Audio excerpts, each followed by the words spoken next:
Hello, welcome to the Rap Party podcast. Today's a bit weird. We understand it's still June, but we're doing the June wrap up anyway. You know why? There's lots of Mondays in June. There are so many. A lot of Mondays. Many Mondays. We're only a day short. Yeah, we've got one more day, and as far as I'm aware, nothing interesting is happening tomorrow. No. What's going to happen? Wait for the 30th of June to be the biggest day on ever for everything's announced. 10 drops a month early or something. Yeah, it's insane. Mental. Wait for it. So we look back over June. We realised there's actually a fair bit still to talk about. So we're going to do a wrap up now, and then next week we're going to have something else instead. Because let's face it, July's wrap up is going to be mental. So we might as well. I was going to be like, yay, it's back. Yeah, everything's back. Yeah. Although who knows what will happen between now and the end of July? We'll see. That's true enough. Yeah. I mean, judging by the scenes at Bournemouth Beach, Christ. Mate, I saw. Was that from today? I saw shots of that. I think it was today. I think it was yesterday as well. Yesterday, that was bonkers. Yeah, it's all Wednesday and Thursday for those. It's like the middle of the week. Yeah. That's crazy. I know people are working from home, but that's taking the piss. Mm-hmm. Yeah. Oh, it's war. Blood curdling. As somebody who used to live in Bournemouth, I've never seen Bournemouth Beach that busy. I've seen it that busy. So the second time, the second busiest you've ever seen was the day where no one should be there. It was bank holiday weekend. It was that busy. My God. That's crazy. Believe it. Yeah, people are pricks. See, what I don't get is people who walk up to the beach, see that it's getting that busy, and think, "Oh yeah, that's fine. I'll go as well." Yeah. I'm also going to be annoyed that everyone else is here. I'm going to sit here, but I'll be annoyed that everyone else is still here. Yeah. You're part of the problem. You're part of the problem. That's right. Just don't go. That's crazy. I saw a video of people disembarking the train at Bournemouth train station. They're marching two in a row up the. You have to go up the stairs and along and down. It's a bit 1984, isn't it? Oh, it's a bit creepy. Anyway, we're not here to talk about that. We're not wrapping up the fact. But we always open with it. Yeah, we sort of have to talk about our own experiences and how we hate everyone. So. Generally, speaking of things we hate, we should probably start with our film of the month. Yes. Which I think. Oh look, we can do actual blurred product placement now. Look. No one knows what this is. It could be anything. Orange. Yeah. Sorry. Yeah. Anyway, you ruined my segue. I don't know. You see that great segue? Hop back on your segue. Get back on it, David. Right. I'll tell you who has a little Segway that rides a little Segway. Yeah. Artemis Fowl. Oh shit! Does he? He's got that little Segway board thing at the beginning. That weird little hoverboard thing. It's a little weird board on one wheel. Oh, one wheel, crazy. One wheel board. You know, I don't remember it. That's how forgettable the film. I have seen it. I've seen the film. I have disliked the film. I think dislike is probably a weak word to describe my feelings towards it. But yeah. Callum, I believe you've also seen it, and Ryan, you have spared yourself the misery. I don't want to. Yeah, you're lucky, man. You're lucky. I just don't want to. I think you should, but I don't want to. No, you're right not to, but I think you should still do it because as a film academic, it's fascinating to see the. Well, it's good. I'm not one of those, then, isn't it? It is diabolical. It really is diabolical on every level. I couldn't believe what I was watching. It was so bad. There was I think it was probably the opening scene when I realised how bad it was going to be. Wow, that quick. Yeah. That is quick. Yeah, Josh Gad is supplying a narration. I was going to say, I thought you could say drugs then. Even though he's a character that doesn't see barely any of the action of the movie, he knows all the information. and he's telling a off-screen prosecutor, I guess you'd call it, and he goes, well, this story starts where all magical stories start, Ireland. I was like, what? What? Is that where the film starts? Yeah, the whole film's in Ireland. Is it? Yeah, because Artemis Fowl is Irish. Yeah. You know what? I have no knowledge of. It's an Irish character written by an Irish author, and it does some interesting things with Irish folklore. Sort of. Well, that's what the books do, I'm sure. But it's supposed to. I'm talking about the novel series. Is the kid Irish then? Sorry. The kid who plays, I assume Artemis Fowl is the child. I know nothing. Yeah. Okay. He's the child Irish? And the dad. He is Irish, yes. Is he actually Irish, or is he? He's definitely Irish. He's definitely Irish. Okay. Because he's got one of those accents that when I was watching it, it reminded me of Gregory's Girl, because I thought to myself, this accent is so Irish that I'm pretty sure there's not going to be many Americans that actually understand it, and they're probably going to have to redub it to well, make that's good. That's something going for it. Yeah, an authentic Irish accent. And Colin Farrell plays his dad, so more Irish there. Okay. Who's also called Artemis Fowl. They're both lazy. Yeah. It is. I haven't read the book, but the best example I can give is there's a character, that one of the fairies, who's actually a leprechaun, I think, or I don't know, because in Artemis Fowl terms, all of the magical creatures are called fairies, even if they're that's like a folklore thing. Fairy just used to mean anything magic, really. Yeah, that's cool, and that's cool. But I think they're called. It makes it a bit confusing in a film.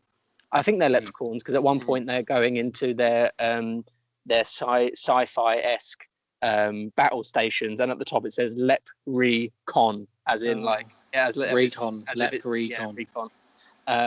Terrible. Classic. I'm pretty sure that comes from the books. So. I wouldn't be surprised. Yeah, I'm sure it does. But some things do not translate, and that was one of them. And I hear that the point of the book is this leprechaun character is supposed to be fighting the oppressive nature of the male leprechauns who run everything, and ultimately she fights to be like the first captain, female captain in her species. However, they've done away with that in the film, and Judi Dench now plays the captain. So it's less about, it's just nothing. Now it's just nothing. I'm now it's just someone trying to do something. Yeah, it's now just nothing. And I've always stuck with the fact that I don't care if someone segues from a book, because I don't. But when it's something like that, where I'm like, that is actually like legitimate storytelling and legitimate tension, and why would you change that? Be done with that. Why does that have to be changed? And what they've done is they've forgoed it for a Judi Dench performance, which is easily her worst performance of all time. Wow. And she was in Cats. And she was in Cats, bro. It's rubbish. It is rubbish all the way through, beginning to end. Absolutely diabolical. Okay. Yeah, it's what's it about? Like, what is it? Who is Artemis? What does he do? Artemis is a smart-ass little shit who is called Artemis. Fucking great start. Yeah. So is he human? Is he human? So the father Artemis Fowl Senior, Colin, has trained his son in the ways of Irish folklore, villainy, leprechauns, fairies, shit. Because he's read in some books. The only one who knows about them, and he's been defending Ireland from them this whole time. Okay, from so it's like a secret. This happening, no one knows. Okay. He gets kidnapped. Oh no! Start the film, and Artemis has to work out what his last message was all about, find the Aculus, whatever that is, and save his father. Okay, so that's quite generic, that plot. Yeah, it's not particularly innovative. Yeah, in terms of the beats. You know, father, son, father knows something, father goes missing, son tries to solve the mystery without father. That's not completely unoriginal.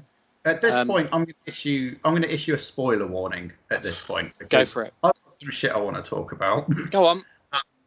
At no point during the film does he leave his house. How big? He doesn't. Once he goes in the house, he doesn't leave it. Yeah. But he is outside of the house at the beginning of the film. Because at the beginning of the film, I thought to myself, do you remember in Harry Potter that you spent the first Harry Potter film with Harry Potter for about 45 minutes before he's at Hogwarts, right? Yeah. And I think part of the charm and beauty of that series is because it started that way. It started in a way where it's like, we're gonna get you to fall in love with this character before we do anything else, right? Before we show you the magic, before we show you anything else.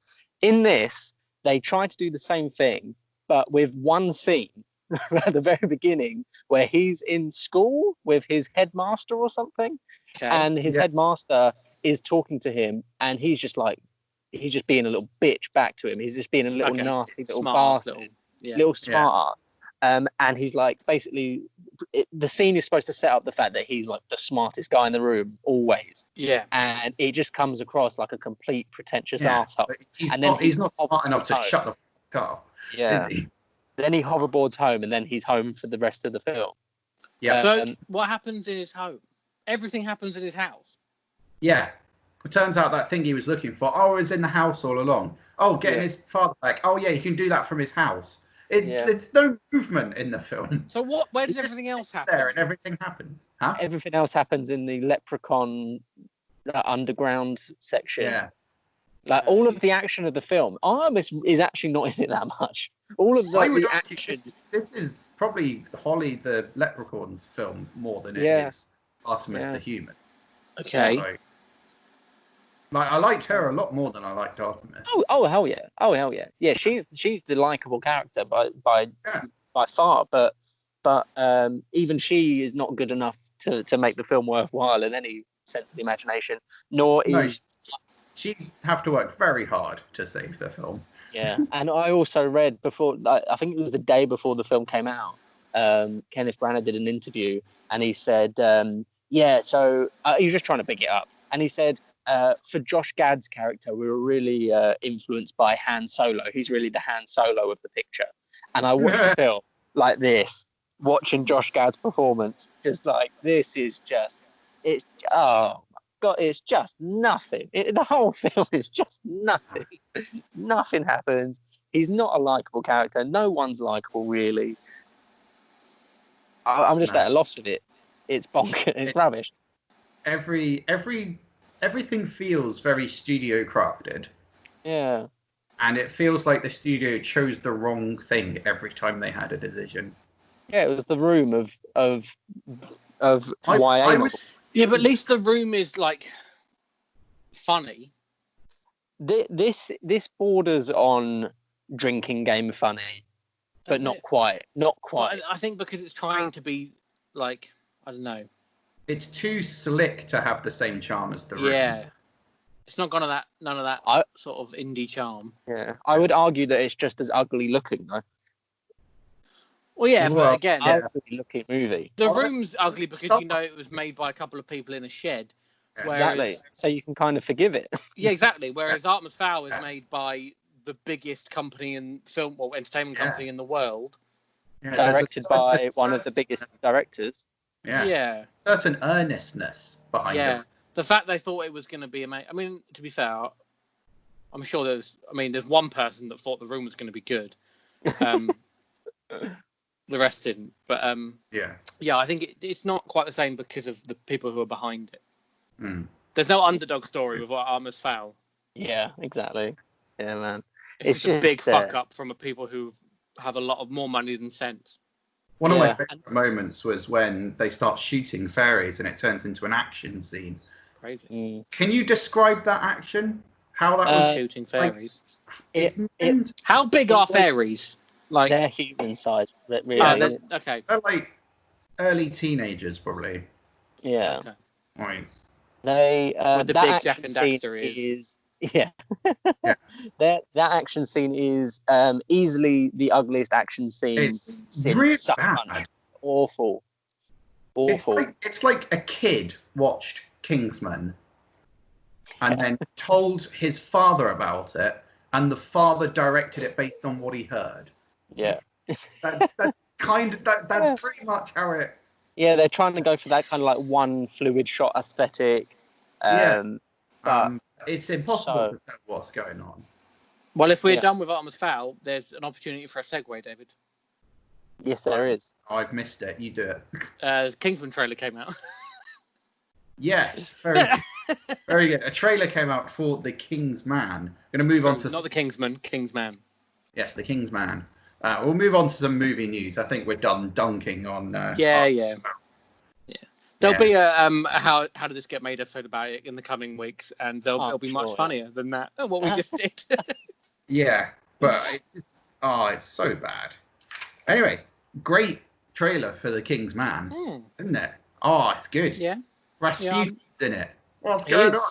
What is this film? It's crazy. Looking forward and to it's going to be like, it's not going to be actual Rasputin. It's going to be the weird mythical Rasputin that's been invented in the last 100 years. It's not going to be actual Rasputin. It's going to be the crazy one Rasputin that didn't actually exist. For sure. Fine by me. Yeah, otherwise he's just a fucking creep. Like, crazy Rasputin, I'm in. Honestly, if they'd led with that, I'd be more excited. So I assume, like, the plot of it, I assume, is World War One's happening, but under World War One, there's another thing happening. Well, there's actually, I rewatched Kingsman the other day, and there is a throwaway paragraph, I guess, but when you watch it in context to this trailer, you're like, oh yeah, of course. So basically, what they were saying was there was a lot of upper class gentry that were that had their sons going into World War One, and their sons died. So when their sons died, they didn't have anyone to give their fortune to. So instead, they all pulled their fortunes together to create Secret Service, which is why it's all like super high tech, because it's all like old money. So that's what's basically happening in this. Is the creation, the formation of that. But I see it's like so there is a father and son in it though. I don't know. Is Ray I don't think it's said overtly, but you sort of get the idea that is. Yeah, I haven't quite deciphered what that is yet. I every time I've seen the trailer, I've thought to myself it's a Colin Firth, Taron Egerton kind of story, but it could be very well that it's father and son. I know that Aaron Taylor Johnson's also in it, and he hasn't been in the trailers yet. So he's going to be, unless he's Rasputin. That's that would be a makeover if it was him. No, it's I do know that. I can't remember his name, but I do know it's Risa Fans. Risa Fans. Yeah. I fucking love Risa Fans. He's always good value, Reese. Yeah. Yes, he is. Yes, he is. Yeah, so I assume the plot is World War One. From what I know of history, it was rumored that MI6 or whoever, British intelligence, tried to kill Rasputin because Rasputin was trying to get Russia not to fight in World War One, and if Russia didn't fight in World War One, we'd be fucked. Right. So they tried to kill him to stop him making them not be in World War One. That's it. That's sort of that's probably loosely based around that. Yeah. Okay. That'll be cool. I'm down for that. Yeah. But yeah, like I said, I think there's they alluded to like a secret society, like evil society who pull the strings and stuff, which Rasputin essentially did. He wasn't royal or anything. He was just a religious person who got influence in the court, particularly with the Queen Alexandria. Yes, Alexandria. Yeah. And rumored they just banged all the time. And then was killed in a horrific way, which didn't actually happen. But I'm hoping they do a joke about it in the film. I'm hoping they kill him a lot and he just comes back. Yeah. Like they shoot him and he just get up again, and they just like try every way that he's rumored to have been killed. And he keeps coming back. I hope they play the Boney M song. Play the Boney M song because they're doing it. I fucking love that. He just keeps getting back up. Every time it says Rasputin, he's up again. That's a montage right there. Yeah, done. You should make it so. It looks fun. What we know of Matthew Vaughn, I feel like that is possible that he will use modern day music. It could happen. He did, yeah. It wouldn't feel out of place because he'd done like musical based action scenes in the in the other two films, Yeah. it wouldn't feel out of place even despite the historical thing. It wouldn't feel unnatural. Exactly. It would still work, even if the music was slightly... Apparently, this film boasts a 20-minute long action sequence, a singular action sequence. That was quite early in the editing stages, so I don't know if they've cut that down so much, but possibly they have said that it's a very long action sequence. I mean, they've had plenty of edit time on this. Yeah. They have. It already got delayed 50 times, isn't it? Yeah, because it already got delayed. It was meant to come out in January. Yeah. Or February or It something got like that. delayed several times. Yeah. And then the perfect excuse to delay it further came along, and they were like, "Now, ready." Yeah. Like, fucking... Yeah. I respect that. I tell you what, film delays are getting more and more common now, aren't they? Yeah. Slightly off topic, but this whole situation aside, films just get delayed a lot more than they used to. I think that partly it's because everyone's so excitable about release dates so early now. These things were probably delayed. They probably had an initial release date and then delayed back in the day, but we wouldn't hear about it. Now we hear about it. Yeah. From the moment they start production, it's going to come out this day. And there's also pressure on studios to give release dates well in advance. True. Previously, they might not have done. They might have waited until they were ready, or they knew. Yeah. When they had and let's be honest, you can release a film any time now and it'll make money. It used to be, if you want to make a lot of money, summer or Christmas, you two choices. Mm-hmm. Not so much anymore. Yeah. You can pretty much release a film whenever, apart from kids' films aside. Yeah. You can probably release a film any time and make. Well, the highest grossing movie of all time was released in April. Yeah. Yeah. So, I think because of that, because they've got a wider window, they can play a bit more fast and loose with. Yeah, definitely. When it comes out. But poor New Mutants. Fucking hell. Yeah. Oh, yeah. Oh, they were actually ready as well. They were going to come out in May. They were ready. They were pumped. They were, and then, no outside factors. What's the latest on that? When is it coming now? Nothing. Nothing. It's ready and it's going to come, but there's just no sort of news on when the date. That's a real shame. The director is still like super positive about the potential of doing a trilogy. Yeah, and it's like you haven't even got the first film out yet, man. Like you're never going to get this film out. Yeah, you have the sequel and the third one. And now, if you have the same actors, you're going to have to put in a time jump because they look very different. It's going to be called Old Mutants. Yeah, they're all fucking old. Yeah. And then Ancient Mutants. I was like, when that film got announced, I was well up for it. Yeah. I was like, oh, cool, an interesting X-Men film. Like Logan had come out not long before it was announced, or around the same time. I was like, oh, they're actually going to try different stuff now, and then they continued to make the shit ones as well. But poor New Mutants. Yeah. Speaking of film delays, Tenet's been pushed back. It has 2 weeks and fortnight. Why have they done that? I mean, I don't know. Why? I think it is the reliance on the American market. I hear tell that actually the reason they pushed it to the 31st of July actually comes from the fact that they didn't want to piss off Christopher Nolan because he was so desperate for a July release that they've that's the latest date they could do. And they actually stated, like, people have said, like, we wanted to push it back even later. We wanted to push it back like months. Oh yeah, but really? We wanted to keep him happy. Yeah. That's how much power he has in there, man. He does. He has so much power in Warner Brothers. So much power for a softly spoken man. When I see like interviews with actors about Christopher Nolan, they always talk about like being a bit scared of him and stuff. Yeah, like, but then in interviews he comes across as very meek. Yeah, it's kind of like he's probably got like a on-set persona and a. Yeah, it's maybe interesting. Maybe the fear comes from just the the reference that he working with him comes with because it is odd when you see like a filmmaker like. So go on.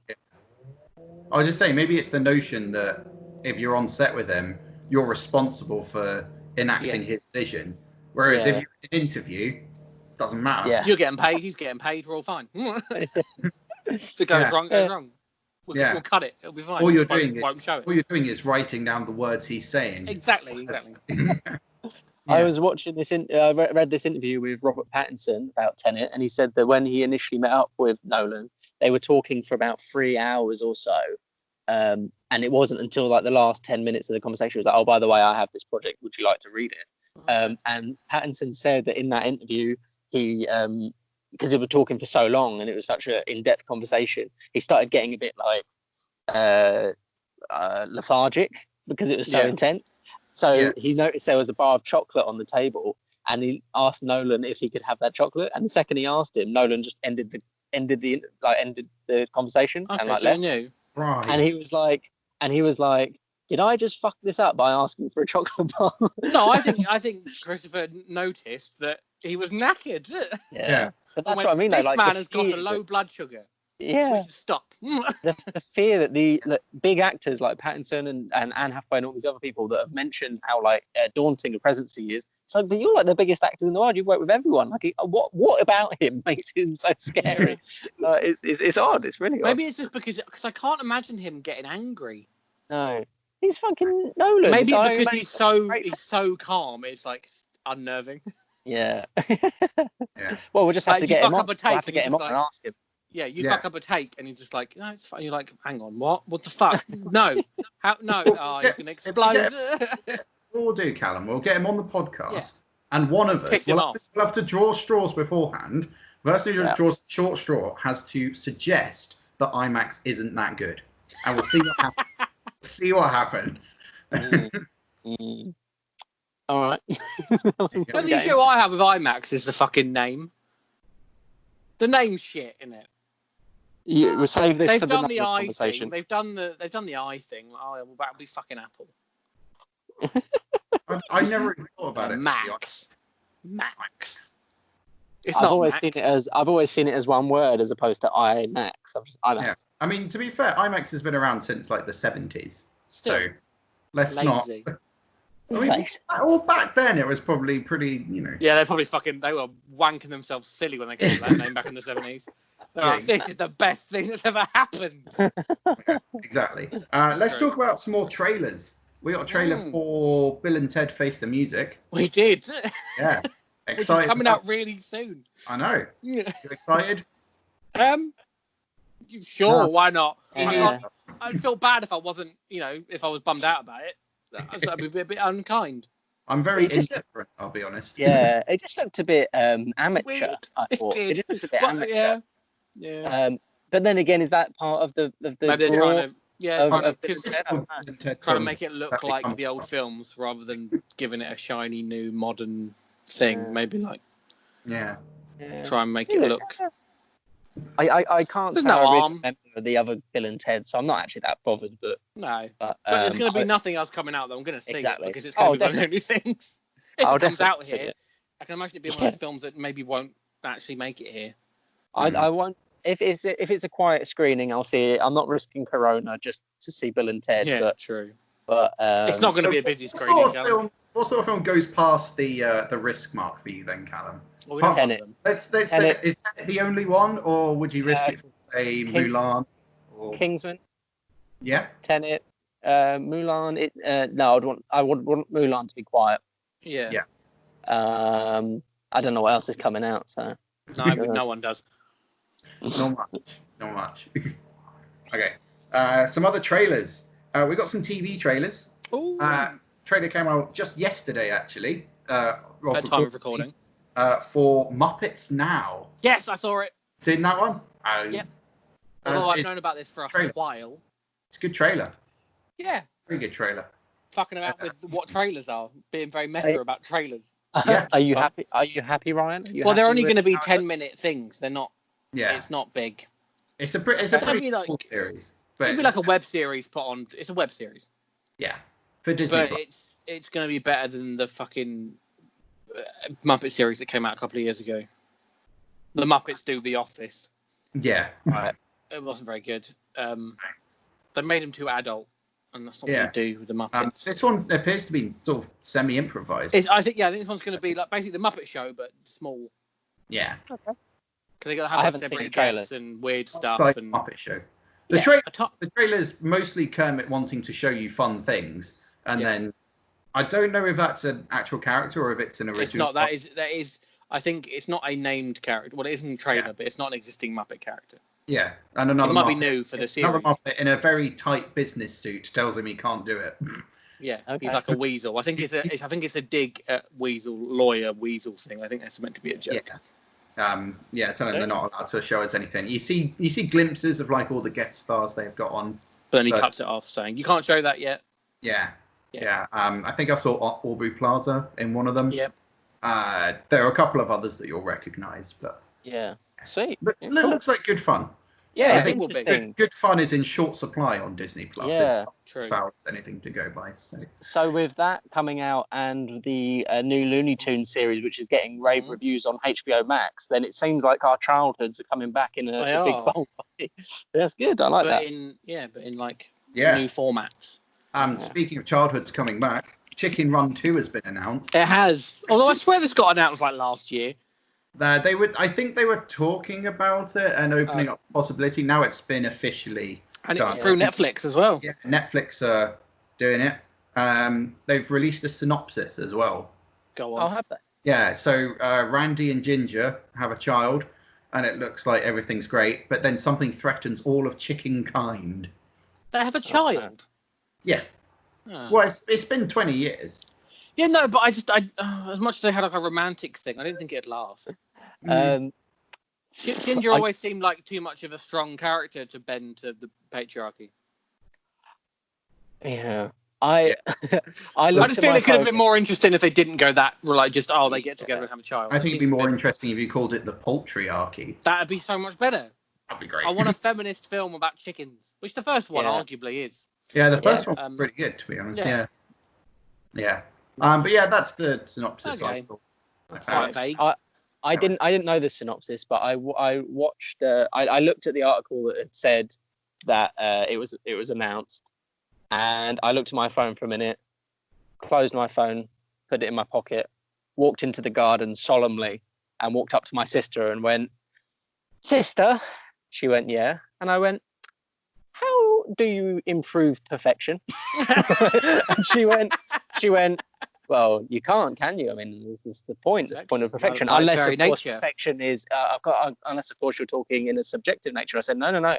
I'm talking objectively. Perfection. How do you improve perfection? She went, "Well, you can't." And I went, "So why are they doing Chicken Run 2? Why are they trying to then? Why are they trying to? Yeah.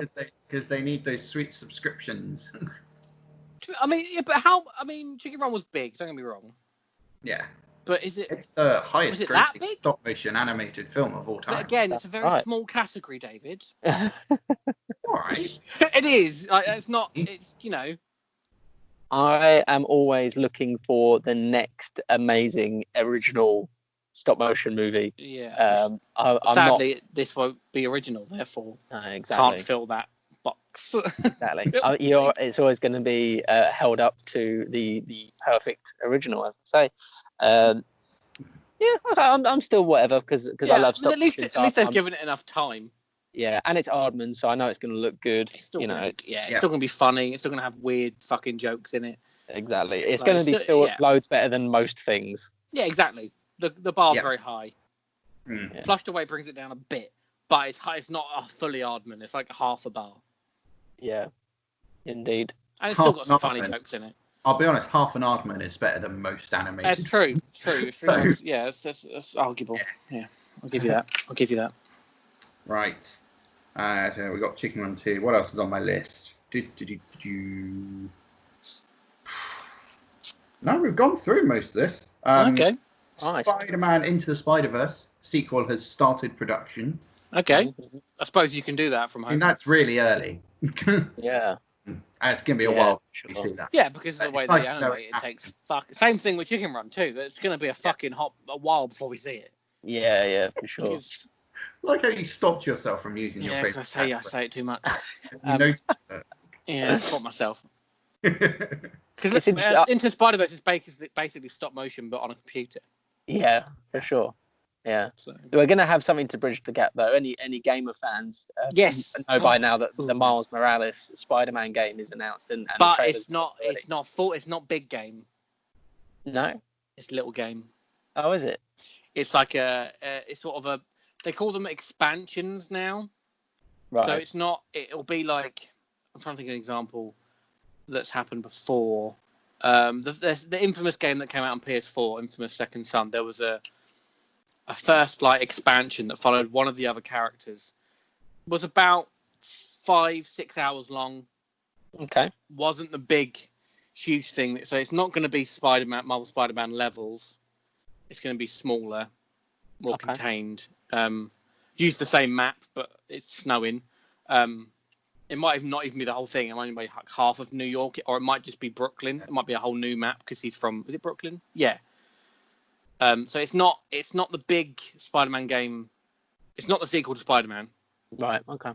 It's sort of like a stopgap, like a little amuse-bouche between between main meals. Okay. Interesting. Which was misleading. The trailer was misleading. It didn't specify that. They since come out and said that because people were like, "What is it?" Right. It'll still be fun. It'll still be fucking great because the Spider-Man game is one of the best games. I don't think I've ever heard of Miles Morales being described as an amuse-bouche before. He is now. He is an amuse-bouche. Well, he was in the first game as well. He was in it. You didn't play as him, but you saw him get bitten and shit. So he's. I think you do play a level as him, don't you? Yes, I think you do one. Yeah. You get one Mary Jane level when you get one Miles Morales level. I think. Mm-hmm. I never got that far as Miles Morales, but I'm sure I saw someone playing it. Yeah, and he was in the DLCs that came out afterwards. He was quite heavily. It's like the side stories to all the DLC stories was him, like Spider-Man training him up. Yeah. So this game will be like just like in Spider-Man. You are Spider-Man. Don't have to like get bitten and shit. It'll just be you're in. Swing, for sure. Fucking go. I love the idea that one of the missions is to get bitten. Like, he doesn't know. It's not. Yeah. Run out into the city and find the spider. That would be interesting. But, yeah. So what has everyone seen then? What's been? What have I seen? What have been the Nothing watches? new. There's one more bit of news actually. Oh, go on. I haven't. Oh, you found a bit more. Good. Yeah. Good, So I go through them out of order, but then I don't cross them out, so I have to look through them. We have another delay. Something else is delayed with the coronavirus. It's the Oscars. Oh yeah. Well, this is fair. I think this is. The Oscars 2021 will be in April now. Yeah. There you go. Yeah. Awesome. Which I think is fair. I think they should have done that. Otherwise, they're going to have not a lot of options. Yeah. So, do we think we're going to be seeing all the Oscar films in February, March? Probably. Yeah. Well, they have announced that streaming services are going to be in contention this year. Again, that's because they need the films. Fingers crossed for Artemis Fowl, guys. It's going to be Yeah. It's going to sweep the Razzies. Netflix fucking brought that cinema for nothing now. I'm thinking this could be Judi Dench's year, guys. I'm not really aware. Usually by this point, they start coming out like the Oscar films you start to hear rumors of potential Oscar films or performances, but because of this, we haven't had any of it yet. So that'll probably be later. Yeah. I think we've got a couple of nominations on the way from the first thing I'd want to talk about in what we've seen, The Five Bloods. Oh. Which we had a conversation beforehand about whether this was going to be film of the month or not. But at the end of the day, film of the month has always been the film that more people have seen. Yep. And regardless of quality. And I'm the only one who's seen it out of us three. Yep. So far. So I can tell you now, you're missing out. Is a. Yeah. And I think everyone is missing out in some way, even if they've seen it, because that film is so cinematic. Seriously. Well, it's a film, David. But in the sense that you need to see it in a cinema. Oh, okay. Will that happen? And it's weird that Netflix are doing it. Yeah. I'll be honest. I've got past that. I've got past that idea of it's weird to Netflix to do it because they've done fucking everything by now. Yeah. Well, The Five Bloods was supposed to go in the cinema though. It was supposed to be a cinema release. Okay. Because it's in contention. They've already said it can be in contention for the Oscars because the proviso was it had to have planned cinema release. Oh, okay. And that one did, so that's why it's that's already in. It would look. Don't worry about that. It's yours. In the cinema. It's so beautifully shot and crafted, and it might be 2.5 hours long, but it does not feel like it. Yeah. They cram a lot of story into it. Awesome. So the story, I'm assuming you both know, but for those who listening who don't, it's another Spike Lee film. He did have said it's part of the Black Lives Matter collection. Well, then we know which I'm quite cynical about, but yeah, me too. Actually, it's a little. I've not seen everything that's in it, so. I mean, I'm glad that there is a accessible collection, but there is a cynicism behind. Oh yeah, of course there is. Try and come to our streaming service and watch our movie. I'm a lot more cynical about Disney Plus's Celebrate Black Stories, which has Black Panther, and then you can tell they're sort of struggling afterwards. Like the fifth one is Cool Runnings, and you're like, well, I mean, it's based on a real story. It's a film with, and it's got predominantly black people. Well, the first bit does, then it gets very white when they're Olympics. That's sort of the point. Yeah. So I could give that. The same cynicism applies in that one. Probably. Yeah, any big company jumping on a sort of civil movement is always a little bit tinged with you doing this for the right reasons. But at least they're still doing it. Willing to accept Netflix than most brands. So 100%. Yeah. A24 and Netflix get a free pass as far as I'm concerned because they've actually been working on these movies for years. Yeah, exactly. But that side. That aside, The Five Bloods. It's about a group of 4 war veterans. It's already off the fucking rails from the title. What's happened? Why have they've started with 5? The 5th one was their leader, and he died in battle. Well, inaccurate then. Well, did he though? Did he die? Is that the twist? Did he though? He is alive in their hearts. I'll say that one. Yeah, but they travel back to Vietnam in the modern day in 2019, 2020, whenever it just says today. So it could be any time you watch it, basically. Modern day. So after the war, they come back, what is it now, 50 years later? Roughly, yeah. Yeah. At the end, yeah. And they want to find their old sergeant, played by Chadwick Boseman. Wonderfully played by Chadwick Boseman, I will say. And in fact, all the performances. So are they all aged up? No. Yeah. No, they're not, are they? They're older. They're older, but they got older. Because Chadwick Boseman is not an old man; he's a fine young gentleman. Chadwick Boseman is the one that died, so he's old. He's always young. So they're trying to find where he's dead. Yeah, they're trying to find. They want to find his body, and they also want to find the massive pile of gold that they found while they were in. Oh, and that's a bit Indiana Jones, isn't it? A little bit. No Nazis. Well, not quite Nazis. Well, no, communists. They're opposite, if anything. Footage of Trump during the film, so you know. Oh, okay, then pretty close. Yeah. So that there are pretty much Nazis around. But it's a very interesting. The theme of the film would be specifically black GIs or black soldiers being forced to fight a war. Veterans. Yeah. And the effect that has had on the rest of their lives, and how that comes to the which was a big part of the battlefield, basically. Which was a large part of the civil rights movement. Sort of, arguably, one of the things that really kicked it off was it sort of the civil rights protest, sort of joined with the existing Vietnam protests, and they sort of had common ground in that young people, including black people, were being sent away to this war that was seen as fucking pointless. Mm-hmm. So it was a big part of the movement. It sort of pushed it. It had already been running, but it sort of gave it a new lease of life in the 60s that really pushed it onward and gave it more traction. Mm-hmm. So it's an important part of history and black history in general. Exactly, yeah. Carry on, David. I gave you some historical context. Yeah, I mean, I was just trying to get some more light on my face. Yeah, well, you were a tiny bit dark.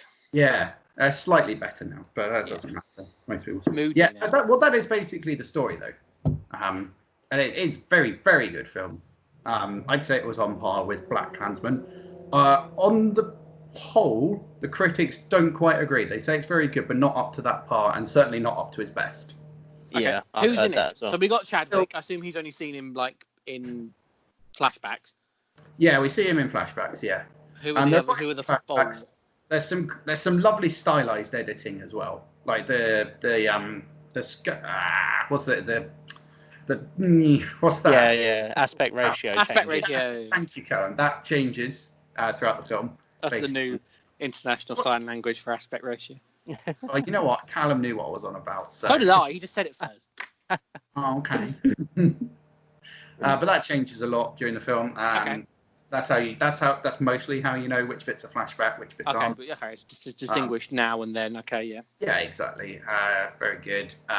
We've got brilliant performances all around, as I've said. Who are they? Who are the four, actor-wise? I couldn't tell you their names. You don't know their names. Just point. Yeah, I know the character names. I can find out. That's all right. I'll do it in my own time. Yeah. I should. I mean, this I'll is where watch my it. research failed. Hold on, just 1 second. I thought you might know at least one of them off the top of your head, but Honestly, I don't. are they relative unknowns? Which Spike Lee is wont to do. He does often get up and coming talent, to be fair to him. Right, so you got Delroy Lindo, who plays the main character. Okay. He's the one who mostly gets followed. If anybody gets the Oscar nomination, it's got to be him. Because he's like, when he gets back, he's a conservative, Trump supporting black man. I see. It's not like actively alluded to, but his cap, one of those "Make America Great Again" caps, becomes symbolic at some point during the film. And he's like, later on in the film, there are parts where he starts becoming a bit more delirious, and he starts monologuing straight at the camera about his experiences and all that. It's that's cool. Okay, it's good stuff. You've also got Jonathan Majors, Clark Peters, and Norm Lewis, who play the others. Okay. The three. Cool. Less in the foreground. So if any of them get it, it'll be like a supporting actor. Probably Clark Peters would be my favourite out of them, but they were all. So they're trying to find the gold because they're all not in the best place financially, I assume. They could all use a couple of mil, you know. I mean, couldn't we all, David? Yeah, especially Delroy, as I now will call Del Boy, because he wants to be a millionaire. Millionaire. This time next year, lad. His character name is Paul. Paul. Classic. Strong name. Paul the millionaire. Yeah. But yeah, they go. Yeah. Complications ensue when they look for gold, because the Vietnamese pretty much think it's theirs. And you know what? Don't blame them. It's been there for a long time. There's some pretty nail biting action. In it. Very uncompromising. I think a lot of what happens. I won't go into too much detail, because there's a moment that completely catches you off guard, and I will not tell you anything about it. Okay. Good. Oh, yeah. I am looking forward to seeing it very much. Have it for yourself. I wholeheartedly recommend it. It is a slog. It's 2.5 hours, but it's 2.5 hours well. I've got the time, David. Yeah. Okay. I mean, I'll be honest. I've never looked want to at a make any film and not. About. I think we spoke about this before, but I have never looked at a film, looked at its length, and went, "Oh, it's not worth it." Ever. Yeah, I've never done that either. I've never been put off by the length of a film. Yeah, I very rarely look at the length unless from like I'm going to bed. Something else. Yeah, or if I am going to see a film, then I know I have to do something after. I'm like, oh, how long is it? Yeah, that's the only time I'll do it. But it won't put me off seeing it. I'll be like, I need to rearrange my day. Exactly. Yeah, exactly. But but that's personal choice. Some people can't concentrate for that length of time. But the longer I can be in the world of a film, the better. Yeah, exactly. Yeah. Get me out of my Just don't take the miserable piss. life. Keep it active. It's a hell of a world to be in as well. Cool, nice. I'll look forward to it. Some good stuff. With some beautiful landscape and scenery, I'm sure, because Vietnam is, from what I've seen and heard, a spectacular geographical place. Yeah, so they spend a lot of time in Saigon at the start of the film when they're meeting up and having their... It's now called Hanoi City. All bodies get together and everyone's friends and they're all having a good time and all of that. And then they sort of switch that out for the jungle. Yeah, well, yeah. And there's a really nice balance, like a dichotomy, if you will. Between... Nice. Ring, ring, ring. That's the dichotomy bell, ladies and gentlemen. Drink if you need to. It's on the Rap Party Bingo. That's one shot for dichotomy. There you go. Right. And one earlier for Hot Minute as well. Yes. Someone else talk for a bit. Ryan, what are we talking about? What have you watched? Oh, I don't know. Tell us about series 2 of What We Do in the Shadows. Because I'm sure I'm halfway through. I'm not halfway through. I'm near the end. Well, that's okay. That'll do. Because we're watching it together, me and my missus, and she's at work, and so I can't just sit and watch it. Beep, beep, beep, beep. I've been wanting to do that to someone for a while. I like it. I'd wish it was Callum, but it's not. Yeah. So I haven't been able to like binge it because we watch it together. Yeah. But yeah, I just watched the episode with Mark Hamill as a cameo. Not cameo, he's a character. Nice. Which is very funny.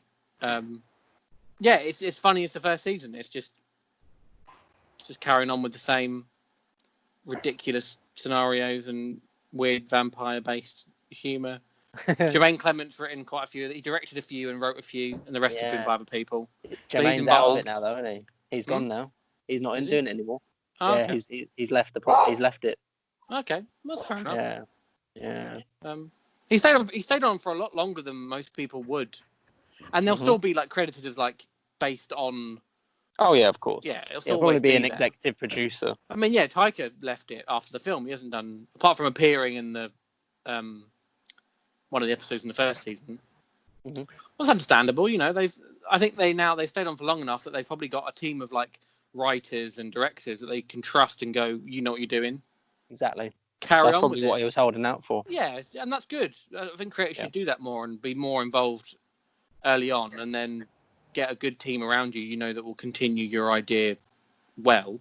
Then you can leave it. You can leave it in safe hands. So I don't blame him for that. He's got other shit to do. Taika's got loads of shit to do. He's a busy boy. So yeah, it's good. So it's just as good as the first season.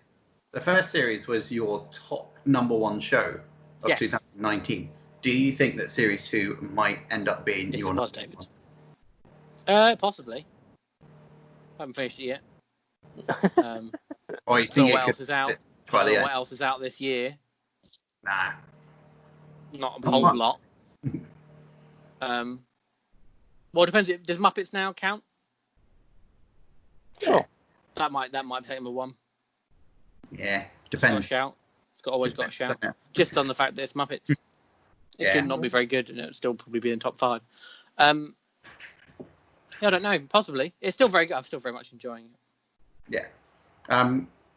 Better, worse, same as same. Series Just 1. continued with the high quality.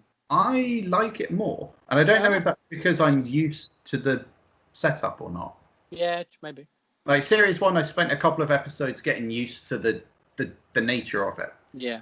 And I think, honestly, if I'd seen the film first, I would be completely on board with the series immediately, because it very much is in the same style as the film, just shorter, bite-sized, hilarious. I think I prefer the series to the film. Yeah, that's fair enough. Interesting. Yeah. I think I have so much. The film I've watched relatively early in its release. I think, it's Netflix release anyway. I hadn't seen it before that point. I think I've got too much connected to the film. I think there was 2 separate things. I saw the film in cinema. I've never seen the series though, so I can't speak for the series. I need to watch it. It's just the very much the style, the comedy. Yeah. It's all very much similar with different actors. And it's got Matt Berry in it. Matt Berry Matt Berry kills Novak and Natalia Dimitrov. Who's also very funny. She's in Sells Flats. What is it? What's the guy who sells the BBC comedy? Someone Sells Flats. Is it Seth Sells Flats? Yeah. That's her brother, and she's in it as well. She's very funny. The tone's very similar to the film. Yeah, I recognise it. Seasons 3 and 4 have now been greenlit. Wonderful. So it's doing well. Yeah. Which I'm surprised by. I knew it'd do well. I didn't think it would do well that well in America. But the film did. Glad it has, though, yeah. Yeah. Yeah, because that film is great, and it deserves all of the praise it will continue to get through vicariously through the show. It is good. I recommend it. I think it's just jump on iPlayer. I think it's easy to watch. It's all on there, both series. 20. We get it later than everyone else, 25 but minutes apiece. Very easy just to pop one on, I would say.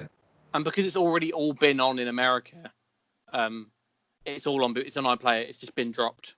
It's not like a weekly thing. A whole series at a time. Yeah. Okay. Show it on FX in America. Because it's technically an FX BBC joint production, but I think BBC put money into it, and there's not much more than that. Right. Yeah. I think its production is predominantly just FX, apart from the 3 actors being all not British, but of from British, Britain. From Britain in varying different ways. Apart from that, which I think was important. I think if they cast 3 American comedic actors, there are cameos by lots of them, and they do great. Yeah. But I can't help but feel if they'd done the 3 main had been, I don't know if some of the comedy would have worked. The comedy would be very different. It'd be very different. Yeah, it really helps with the fish out of water exactly. Of the show. Although Nick Kroll he's in both series, does a brilliant pop-up vampire who's there. It's Nick Kroll, so he's always fucking funny. He's always good value. Yeah. Nice. Right, Callum, tell us about something you've seen. Okay, I watched. I'm just about to start a show called I May Destroy You, on BBC iPlayer, which I've heard is absolutely phenomenal. But other than that, I have watched the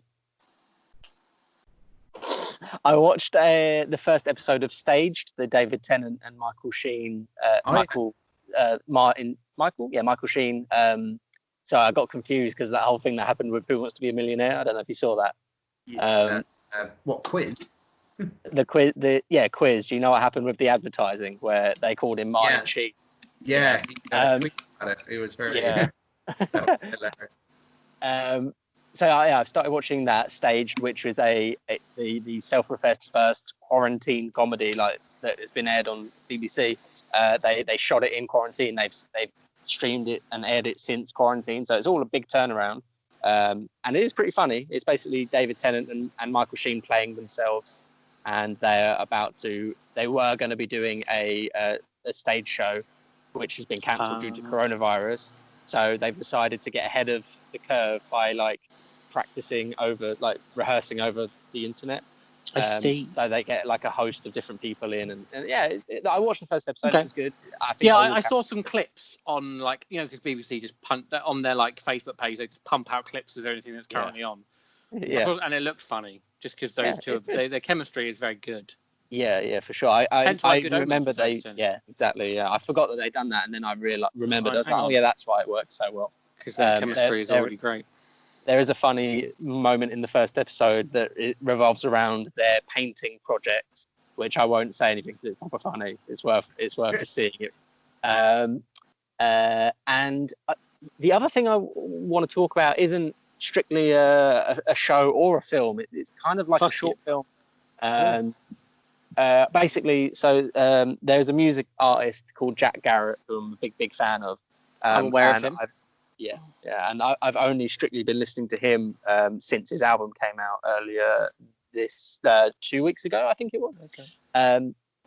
And he dropped this music video at the same time as the album. The music video consists of 8 of the 12 songs from the album, and they are individual music videos, but if you watch them in a cycle, they flow seamlessly into each other, and it is a cycle. It can go on forever. So it's like a concept music video.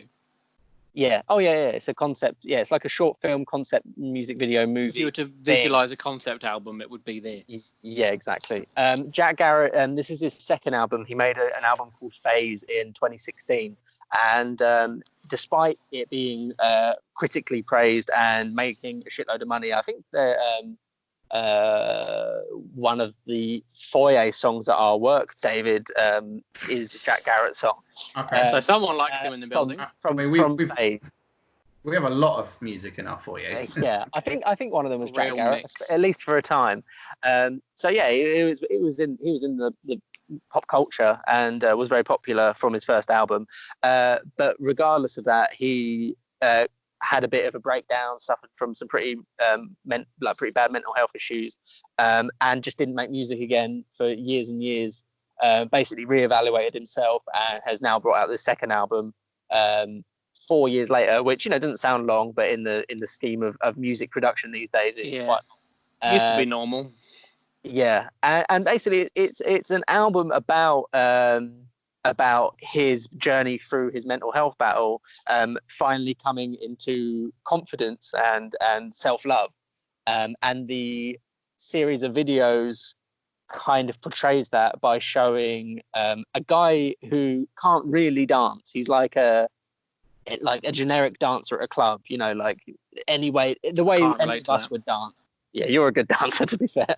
The way any sort of generic person would dance at a club, he's that kind of dancer. So he's not a professional dancer by any sense of the imagination, but the whole thing is just him dancing in various other ways. And it has been choreographed, but he's still not the greatest dancer in the world. So it has been a self-confessed album and video for people who can't dance.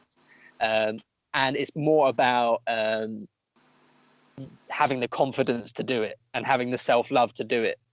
And it's absolutely beautiful. And I sat there and I watched the whole cycle.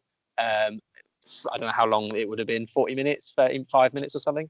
And when I hit the end of the cycle, I just like, there's this last song. If you watch the cycle correctly, in the way that the album flows, the last song had me in tears. I was like, Jesus Christ, I didn't expect this. It's really good. And the album's called Love, Death and Dancing. The series of music videos you can find by searching Jack Garrett start with the track Return Them to the One for maximum impact. Well, so I suppose just look up the album listing and then watch it in the correct order from the album, I assume. Yeah. I would have thought you would have a playlist with them in the right order. Oh, it probably is by now. Surely. If YouTube hasn't done it, someone else has. Yeah, the day he released it, he released a stream where it was playing on a loop 24 hours, which is where I watched it. That stream is now gone, so you have to start one. Make your own one. Or download them all and shove it into Premiere and then do it yourself. You could do that. Or like a normal human, just make a YouTube playlist.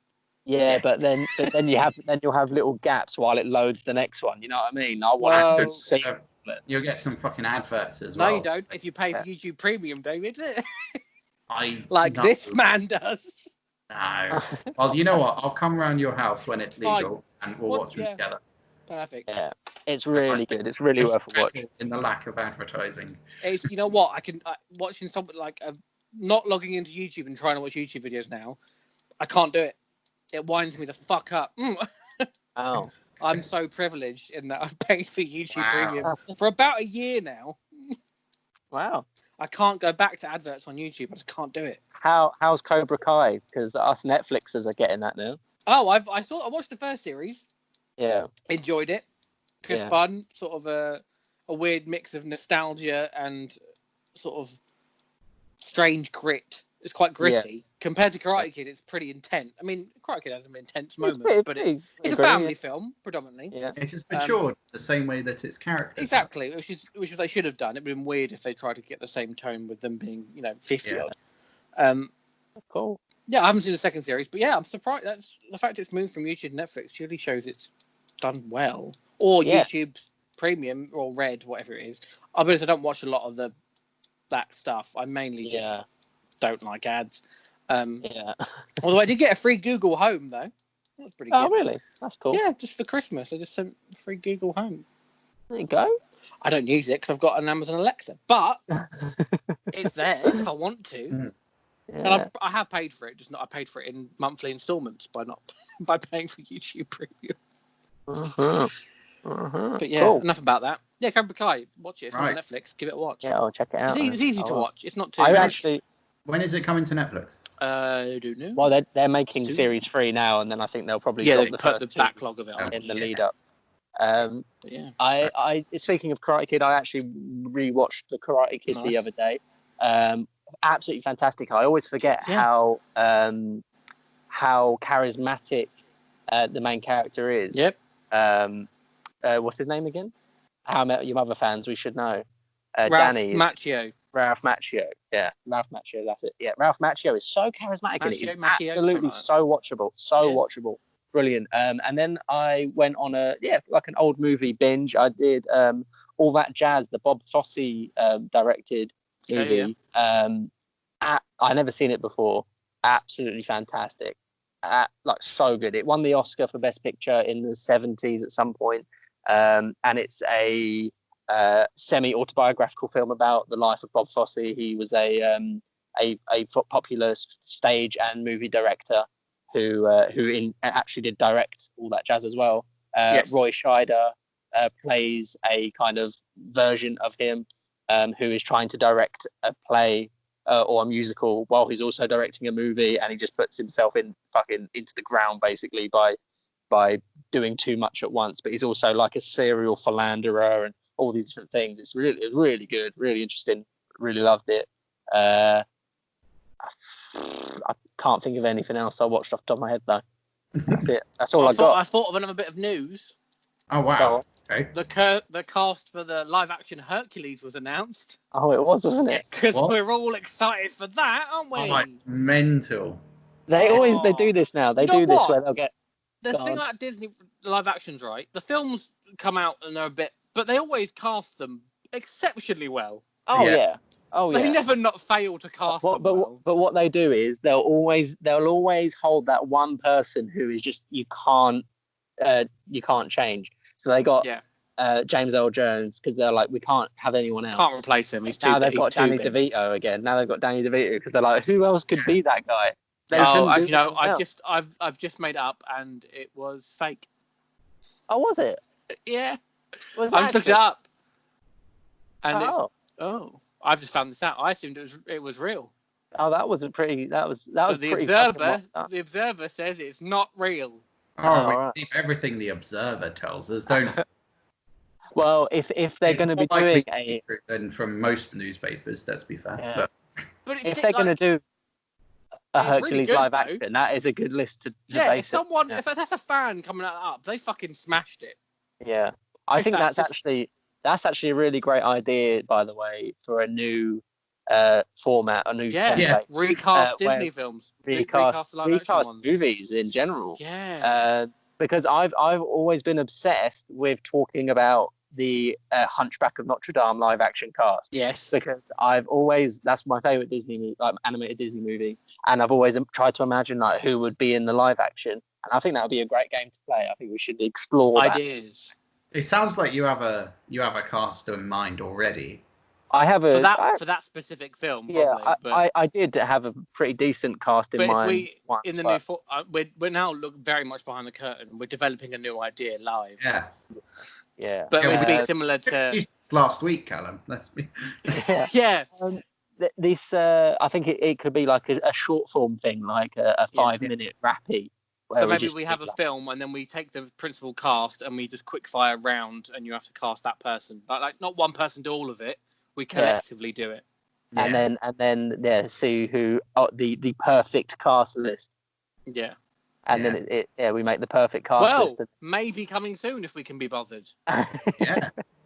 Yeah. Or if we get stuck for ideas, which is likely. Yeah. So we'll see you next Wednesday. Oh, yeah. Cool.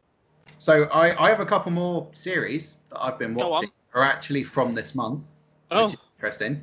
Relevant. So the first one, does anybody remember quite a few years ago when they watched a film called Stormbreaker? Oh, no. You remember that? Yeah, they've done it. They fucking done it.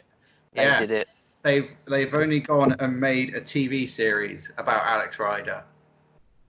What a fucking turnaround, eh? Yeah, I saw the trailer for it and I was like, yeah, fuck this, because the movie's so bad. The movie is bad. The series is surprisingly good. Oh, you're joking? Is it actually? It's okay. I wouldn't say it was great, but it's good. It's watchable, which is more than the film was. Yeah. So what they've done, Stormbreaker is based on the first book in the series, which was called Stormbreaker. They've based this series mostly on the second book, which was called Point Blank, or Point Blanc, if you want to be French. I mean, it's in France, so I call it Point Blanc, and everyone in the film calls it Point Blank, and it pissed me off. Okay, all right. Yeah, so it follows it. So him being inducted into the spy agency is all from the first book, and then in about episode 3, they actually set him on this mission, which is from book 2. Okay, yeah, that's all right. I think it's better if you've read the books. You'll recognize more of it, and you'll be excited about more of it. This doesn't mean that you'll dislike it if you haven't read them, but I think you'll just get more out of it. I think people get more out of it if they've seen it. That's true of a lot of book series. Which is fair enough. I wouldn't go so far as to recommend it. I think you've got other things to be watching.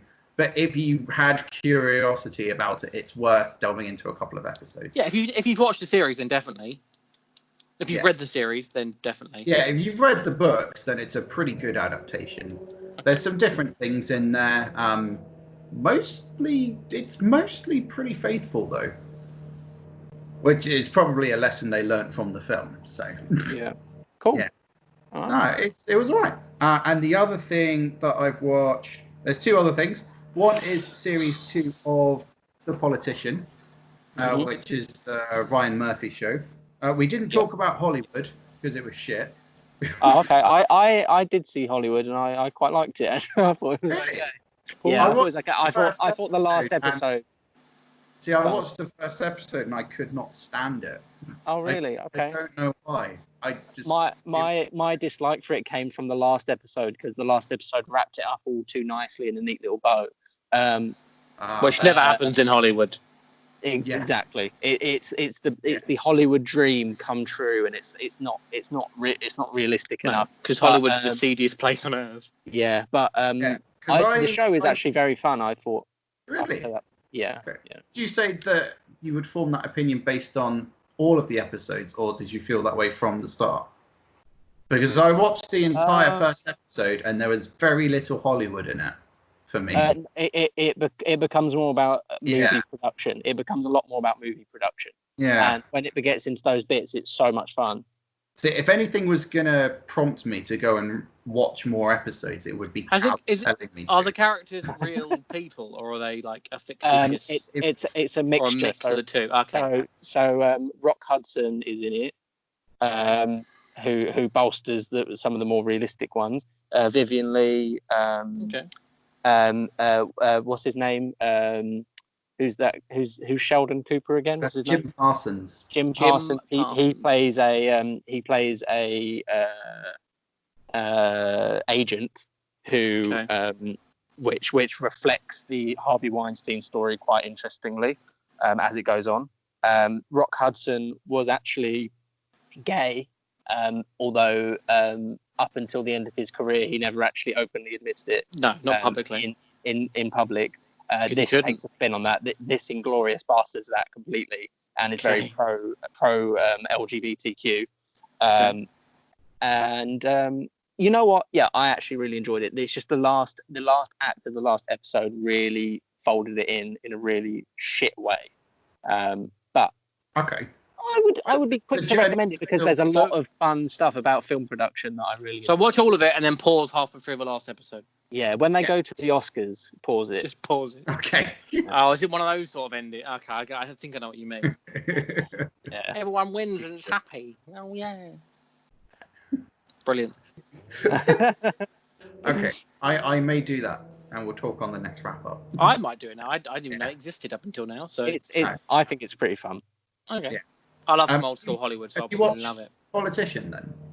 I haven't, no. Another thing I didn't know existed. Yeah, it looks really fun, but I haven't. It is fun. So it's another Brian Murphy show. He's the guy who created American Hollywood Horror Story. He's got a lot under his belt. He did O.J. Simpson, Glee. Lots of good stuff. Okay, a whole mix of things. Very eclectic. Can't be put in a box. This man. But this one, the first series was about a high school presidential race. Yeah. And the second series follows the same person who is running for New York Senate. Okay. There's a 3-year time gap. 3 years? Yeah. Wow. Strictly so. And he's up against some really good competition. They got Bette Midler in this series, which of course they do. She All good is. series does. There is a wonderful scene where she raves about spicy lube, which is Fantastic. one of the best. That's so bet. That's so possibly the best bit of TV I've seen. That's the best bet ever. Yeah. So she plays the chief of staff of his opponent, and yeah, it's quite hyper realistic, a little I think melodramatic is probably the wrong word for it. No, because American politics right now is fucking melodramatic. Yeah, therefore, it suits. There's melodramatic acting, I think. Yeah. It's very stylized. I think that's very Ryan Murphy, I think. Murphy does, Yeah, Glee's are fucking full of that. That is Glee. Yeah. Glee's just a long melodrama. Yeah. It took time to get into for the first series, but I was intrigued enough during the first episode, to want to see more of it. And I would recommend it. Is it all like a...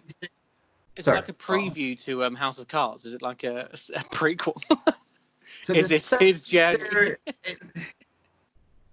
It shares similar strands of DNA. Yeah, if you're going to talk about American politics, it's going to share some facets, isn't it? Very much focuses on campaigns rather than handed run. So, like the film The Campaign. Maybe. Is it called The Campaign? That shit, Will Ferrell. Will Ferrell and Zach Galifianakis. I'm going to assume it's better than that film. Yes, it probably is. But they question the morality of underhanded tactics, and there's a really good episode that explores like how they basically do all of these things publicly, but in their private lives they don't give a shit. And I think that's a common theme throughout. That's politicians in general. Yeah, I think, but it's interesting seeing it portrayed in this way. Yeah. And during both series, but especially the second one, main character, he wrestles with who he is as a person, and I think by the end of it he settles on a personality, and I think it's really interesting the way in which he does that. I thought you were going to say he wrestles with all the other candidates. Yeah, that's what it comes down to. It's a tie. We're going to the wrestling ring. But there is an interesting conceit involving rock, paper, scissors at one point, but I won't. Nice. So that's a bit of fun to look forward to. I would recommend it. So more so than Alex Rider, which was probably a bit basic, but I'd recommend The Politician.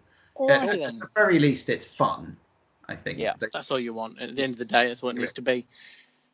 And the other thing, I haven't seen too many episodes of this because it's releasing weekly on Netflix, but it's the Snowpiercer series.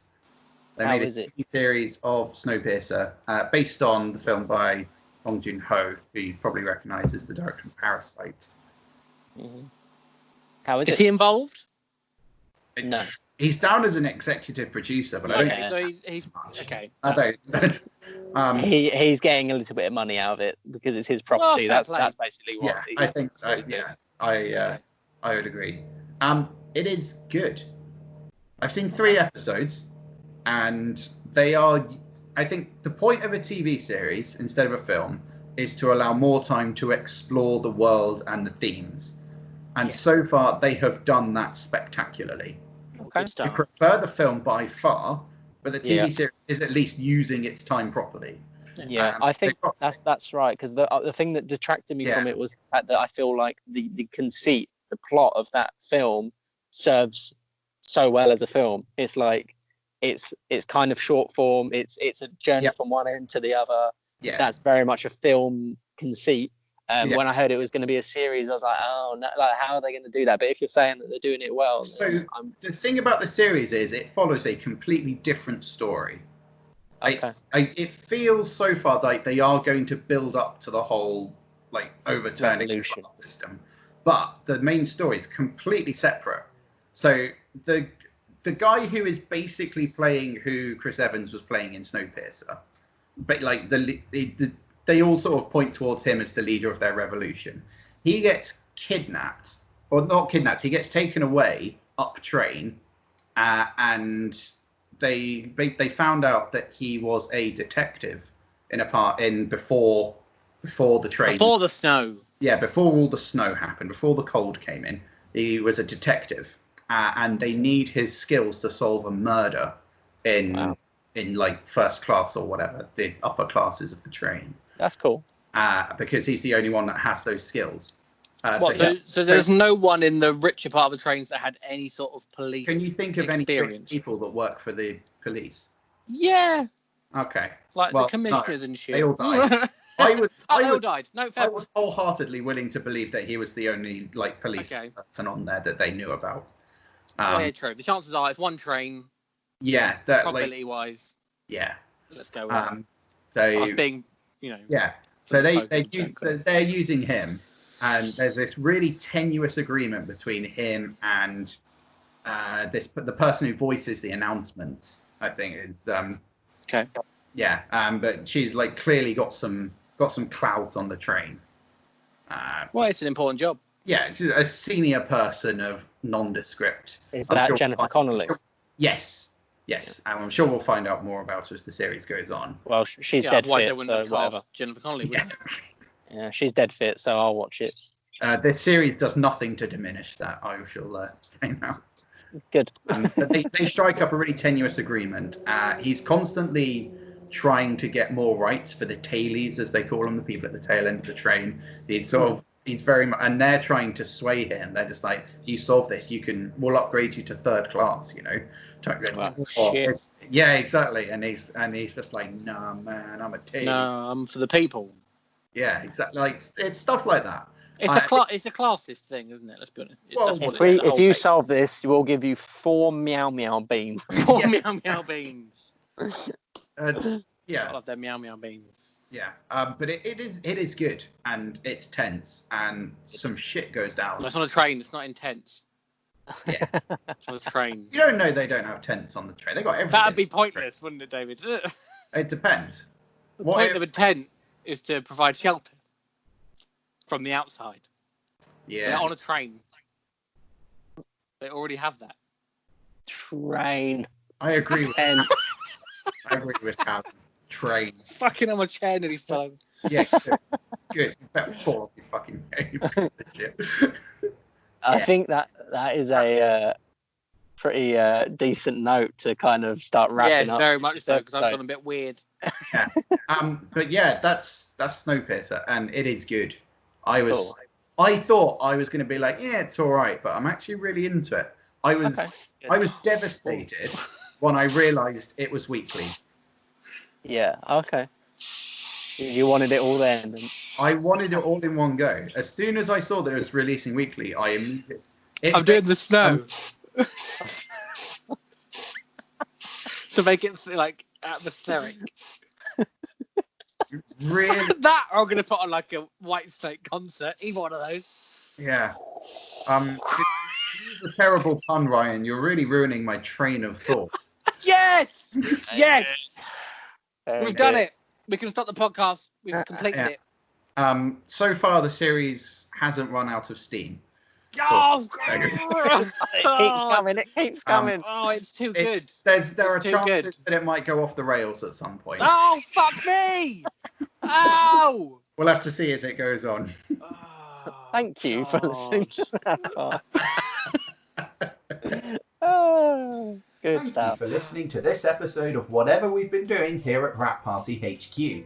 We'd like to thank Sam Sargent for supplying the score. To hear the full tracks and more music of the same ilk, feel free to head to soundcloud.com/Sam Sargent and tell him Rap Party sent you, preferably not at gunpoint. While on the internet, it'd help us out if you liked us on Facebook, followed us on Twitter, and kept an eye out for further episodes. Thanks once again for listening, and that's a wrap.